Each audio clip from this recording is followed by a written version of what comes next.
I want to welcome you to this Ultimate Christmas Guide, where if you follow what we lay down here within this guide, you will have a more productive Christmas, you'll be a happier Christmas, and you will achieve um, weight loss or weight management and energy management to hit 2023 in amazing shape. Because how does Christmas normally go for you?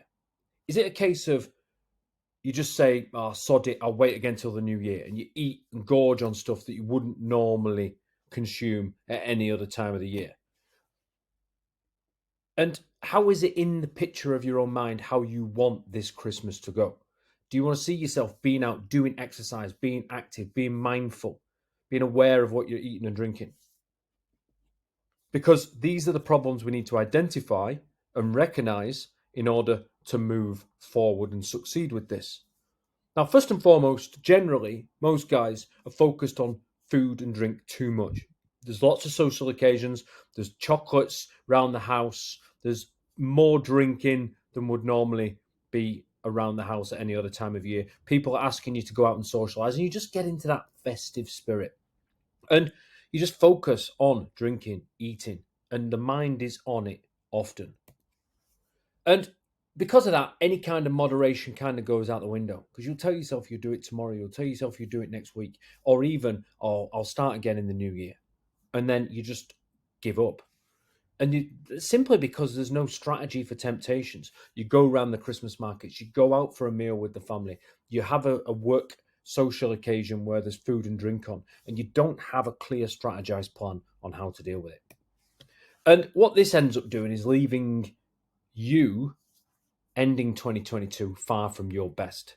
Where reality, you want to be getting through it with success. And hands up if you struggle when it comes to Christmas.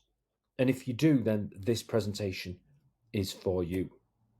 Because there's two ways you can do Christmas this year. You can either do what you normally do and just say fuck it and just go back to old behaviors, or you can follow these simple steps, enjoy yourself, and come out of 2022 feeling your best, using that as a springboard in order to crush your goals in 2023 and beyond. So, principle number one, then, that we've got is focus on the occasion. There's going to be plenty of occasions going on during the Christmas festive season. So, remember, a better Christmas, not a restricted Christmas. So don't tell yourself or focus yourself on the things you can't do, or I can't drink, I can't eat, I can't do this. Whatever you focus on is where your attention will go. Where your attention goes, you'll start to behave in that way. So think simply you're going to have a better Christmas this year than you've had before. Try not to gauge yourself at this time of year in the build up to Christmas against any other time of year. It just doesn't work like that. Okay. Gauge this Christmas on previous Christmas, and we're after simply better. That's all. We want you to be able to keep your standards high. Yep. So if you go out 3 times a week and exercise, when we'll come on to that later, then that's the kind of thing you want to still be doing. If you only drink once a week, then maybe you either stick to that or just make it twice a week. But remember, keep your standards high. Get yourself out of bed in the morning when you said you were going to. Make sure your sleep hygiene and your bedtime routine standards are just the same, if not slightly lower, but still relatively high. Okay. Really important factor to keep your standards high. Once they start to slip, then we're in trouble. And adopt this principle. This is something we use often with a lot of the guys to great success, is simply say, I'll have it later. And you're telling your brain that you're going to have it later as well. You're not saying no, you're just saying, I'll have it later. By the time you've actually come round to saying yes to that thing inside your own mind, your temptation and your craving has gone away, and you may actually be able to overcome it. It does work. Principle number two, then, is increase your activity. Simply by increasing your activity, you're going to burn more calories. If you can burn more calories, you can consume more. So get around, move more. That best way to do that is win the morning. Get out early in the morning, either for a walk, for a run, do your gym routine, whatever it is. Get it done in the morning. You will feel great for yourself. It will set you up for the remainder of the day, and you will feel epic. What we want to also do is involve others. If you can use the family, use the kids, they're going to be off school. The wife might have some time, or the partner might have some time off work as well. So just involve others and use the community group that you've got, especially within the Empowered Man, our Facebook group, or within the app itself in the accountability groups. Then involve others, tell other people what you're doing, let other people know if you're struggling, and you can always then get the support that you need. And what we did say, and which comes back to standards high, is train a minimum of 2 to 3 times a week. Yeah, structured training, which is going to get a sweat on, going to burn some calories, and more importantly, is going to get you feeling good. Right, principle number 3, preparation is key to high performance. So prepare your core meals. Now, if you don't plan ahead, it won't be done. You know the importance of planning. Harp on about it enough already. Make sure you plan. If you keep your standards high, then planning will happen. Slacken off the standards, you'll slacken off the planning. Aim for 2 healthy meals a day. Fresh cooked. Yep, you can go out for a bite to eat. Yeah, you can eat shit, whatever, but aim for 2 healthy meals a day. Nice and simple. And if you overdo it, don't restrict yourself the next day. Just move on. Yeah, keep that increased activity levels. Be mindful of what you're doing and just accept the fact that you've done it, okay? Whether that be drink, food, or both. Which leads me on to principle number 4, and be mindful. Yeah, this is one of the keys. I want you to consume high voluminous foods. So we're talking here vegetables, fruit, lots of leafy greens, lean proteins. If you can consume mainly high volume foods with low calories and high nutrients, you'll be in a good place.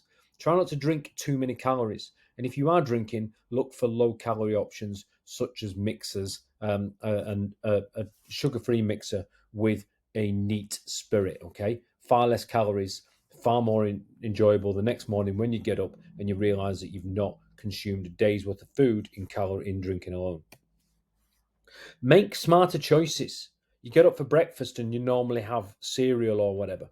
Then just look to have some fruit and some yogurt, something like that. Maybe just some fruit, maybe some eggs and some vegetables. Yeah, which goes back to the high volume, calorie light foods. Okay, make smarter choices. This is all about the decisions you make.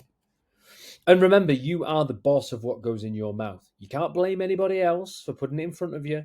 You have to pick the thing up and put it in your mouth. So accept responsibility and be mindful of what you are eating. Don't forget about it. Don't conveniently let yourself off or I forget about what I've just eaten or whatever. That's not the case. You've got to own up to it. Got to take responsibility. Got to be mindful. And then principle number 5 is slow down your eating. You're going to be eating. It's one of those things. And if you're doing it in front of a laptop, if you're doing it and you're just smashing the food down as quick as you can because that's what you've always done, then you're going to leave yourself hungry for more. So number 1, chew your food. Chat to other people. And when you're chatting to other people, make sure you got no food in your mouth when you're doing it, because number 1, you'll spit it out in front of other people. Number 2, it's disgusting. And number 3, it will give you that time to chew the food, chat, and then have a rest between mouthfuls, okay? And then when it comes to finishing your plate, and I've been guilty of this myself before, is give yourself 20 to 30 minutes before going back for seconds.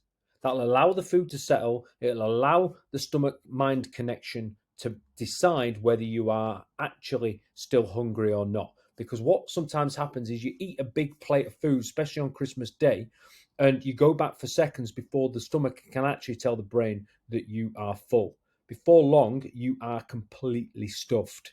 Yeah. And then you're sweating and you're struggling for the rest of the day. Yeah. If that sounds familiar, then put this one into action. And then be strategic about what you do. So if you have got a number of social occasions on your calendar, then decide which of them are a social event that you're going to have a drink at. Others you might not have a drink at. Some that you might say, "Oh, I'll take my food with me," or whatever, or just say no to food. Yeah, you can still be social without getting drunk and hammering it on the food and the drink at every single event. And then if you can do all those things with the principles, then the results can be the fact that you can deflect peer pressure at will because you've got these strategies in place. You can enjoy your Christmas more than ever before, getting up with energy, with focus, not being tired, being active, confident in the fact that you know that you're going to succeed. And you'll feel great about yourself and the future to come. And you'll hit 2023 and you will feel amazing. You can start that new year in a strong position. And those goals you keep putting off because you're not in the right place, you will crush in the year to come. So, out of all that, what stood out the most? What was it that you thought, yeah, I need to do that? So have a think about it. Let me know. Comment, put in the comments below. Message me. Yeah, either in the Facebook group or within the Empowered Man app. If you have any questions about this or any of the other stuff that we cover, then remember, ask. Don't suffer in silence. There's no such thing as a stupid question. And the more you ask, the more information you will learn, the better you will become, the more empowered you will become, and the more able you will be able to do this as habitual, as part of your behaviors, and therefore be in the best shape possible for the rest of your life. Okay? Cheers for listening. Bye-bye.